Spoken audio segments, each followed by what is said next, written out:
saya Jainal Mutakin dengan NIM C1M422003 Prodi Agroekoteknologi Fakultas Pertanian Universitas Jambi, di mana saat ini sedang melakukan pertukaran mahasiswa di Universitas Mataram.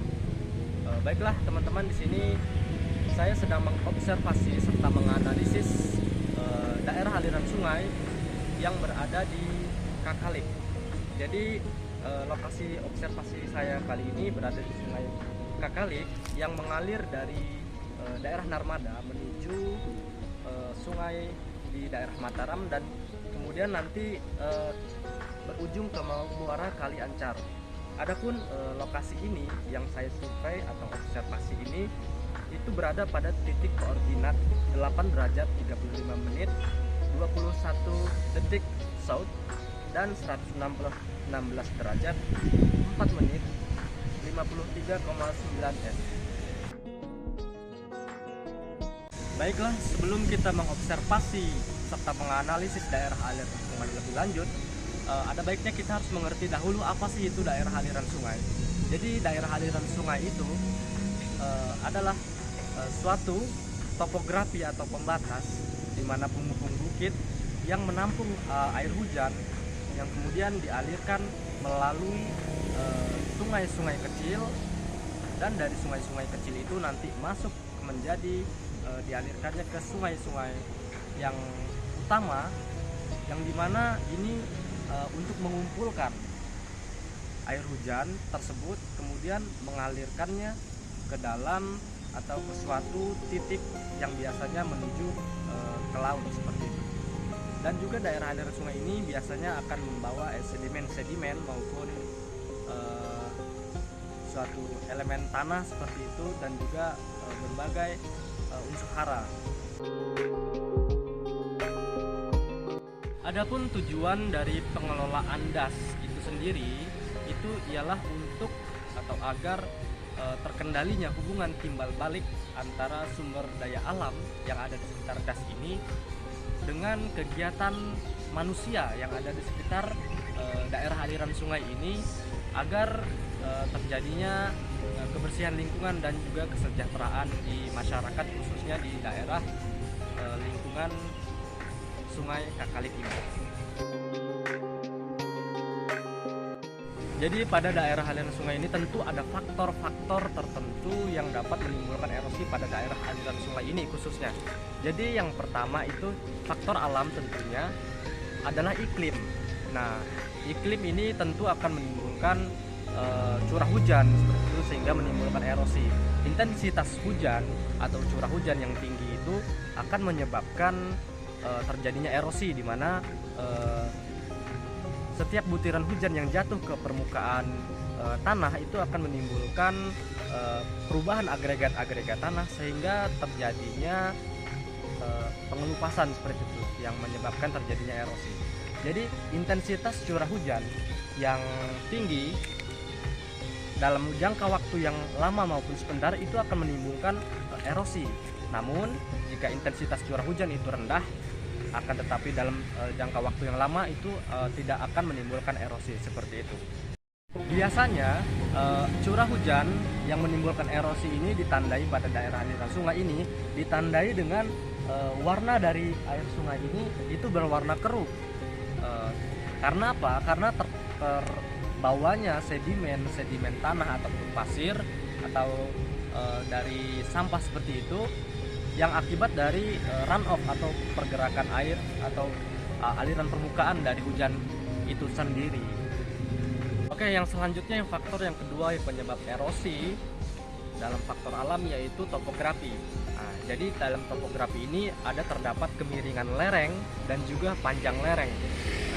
Nah, semakin kemiring atau semakin panjang lereng itu disertai kemiringannya, maka erosinya akan semakin besar. Mengapa? Karena tentu jika hujan terjadi itu tentu akan membawa kecepatan dari runoff itu atau aliran permukaan itu lebih cepat lagi, sehingga akan menguras sedimen-sedimen tanah yang ada di sekitarnya. Yang ketiga itu adalah faktor vegetasi. Nah, jadi faktor vegetasi itu contohnya aja kita pada lingkungan daerah sungai ini seperti adanya pepohonan seperti ini. Jadi fungsi dari pohon ini atau vegetasi ini itu untuk melindungi lapisan-lapisan permukaan tanah sehingga tanah tersebut menjadi tahan atau agregatnya menjadi kuat karena ada akar-akar dari tanaman-tanaman atau vegetasi yang ada di sekitar lingkungan daerah aliran sungai Kakalik ini.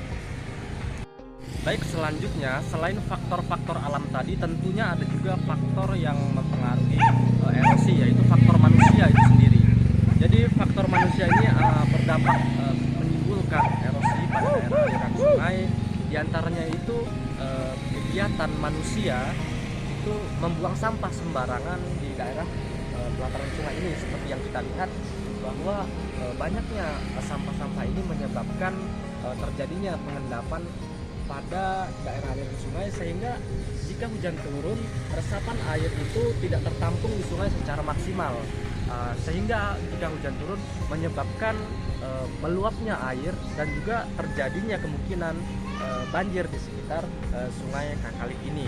Oleh karena itu perlunya kita untuk mengelola daerah aliran sungai ini mulai dari tidak membuang sampah sembarangan dan juga pada diri kita sendiri bahwa kita tidak boleh membuang sampah sembarangan, karena jika bukan kita yang tidak melakukan maka siapa lagi, seperti itu. Selain faktor-faktor erosi tadi, tentu juga ada jenis-jenis erosi yang terjadi di aliran sungai ini. Yang pertama itu ada erosi percikan, kemudian erosi lembar, selanjutnya ada erosi alur, kemudian erosi parit, kemudian ada juga erosi tebing sungai maupun internal sungai, dan juga biasanya terjadi erosi longsor. Nah, yang biasanya yang terjadi di daerah aliran sungai ini itu yang ada dua. Yang pertama itu erosi aliran sungai atau erosi di tebing sungai, dan juga terjadinya longsor seperti itu. Nah, untuk erosi di tebing sungai itu biasanya terjadi antara belokan-belokan di sungai, sehingga adanya arus yang kencang akan menimbulkan erosi pada belokan-belokan air sungai itu. Kemudian terjadinya tanah longsor ini karena adanya pergerakan atau perpindahan tanah secara bersamaan, sehingga terjadinya longsor di sekitar pinggiran di daerah aliran sungai itu sendiri. Adapun mekanisme terjadinya erosi itu melalui 3 tahapan. Yang pertama tahapannya itu adalah tahapan pengelupasan, di mana ketika hujan turun maka adanya pengelupasan agregat-agregat tanah menjadi yang lebih kecil ataupun terbawa oleh aliran permukaan atau runoff. Kemudian tahap pengangkutan. Jika kita melihat di daerah aliran sungai ini, maka terlihat adanya pengangkutan sedimen-sedimen tanah yang diakibatkan oleh mungkin air hujan seperti itu. Yang ketiga itu adalah pengangkutan atau pengendapan. Yang ketiga adalah pengendapan, di mana pengendapan ini terjadi akibat dari pengangkutan sedimen tanah yang berlebih, dan biasanya itu pengendapannya itu terjadi pada cekungan-cekungan di daerah aliran sungai ini. Nah, sehingga yang menyebabkan aliran sungai ini atau sungai ini permukaannya menjadi dangkal seperti itu. Oleh karena itu pengendapan ini jika tidak diatasi maka tentu akan berbahaya bagi khususnya daerah lingkungan daerah aliran sungai Kakalik ini, seperti itu. Oke, dalam observasi saya kali ini pada sungai daerah Kakalik ini, dalam usahanya dalam pengendalian erosi dan juga untuk melindungi dinding-dinding dari terjadinya longsor, maka diperlukannya itu suatu pembatas dinding-dinding tanah atau dinding-dinding untuk penahan tanah, atau kita namakan retaining wall, yang dimana ini mempunyai fungsi sebagai penahan tanah agar kondisinya itu tetap stabil dan tidak terjadinya longsor, sehingga erosi itu dapat kita kendalikan. Oleh karena itu tindakan dari pemerintah setempat juga misalnya pada daerah sungai ini tentu kan banyak sampah. Oleh karena itu perlunya untuk pelarangan membuang sampah di daerah sungai ini karena dapat menyebabkan banjir sehingga akan mempengaruhi ekosistem yang ada di lingkungan daerah aliran sungai ini. Kemudian dalam penerapannya di lapangan tentu memerlukan upaya yang tidak sederhana. Misalnya saja untuk memperdalam kembali dasar sungai karena terjadinya pengendapan, maka diperlukannya gotong royong atau bahkan penggunaan alat berat untuk menguras atau mengambil sampah-sampah yang bertumpukan ataupun untuk memperdalam kembali daerah-daerah sungai itu sendiri.